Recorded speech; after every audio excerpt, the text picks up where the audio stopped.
May hapon mga construct. Kung nagay mo TV ngayon na mga construct, mga daot na nga mga kuhan, ayaw nyo ilabay kay ano.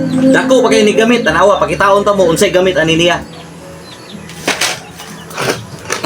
Unya, ato na siya pandayan.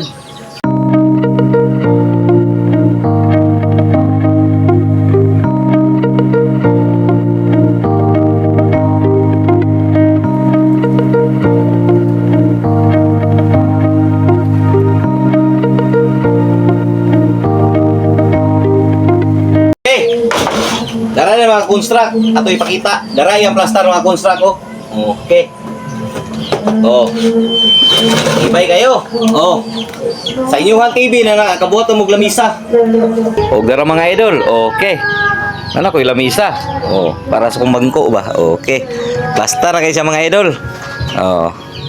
Gamit kay siya mo nang idol ilabay ninyo kay ano mapuslan ba siya. O kana lang mga idol, dagdag kalaman.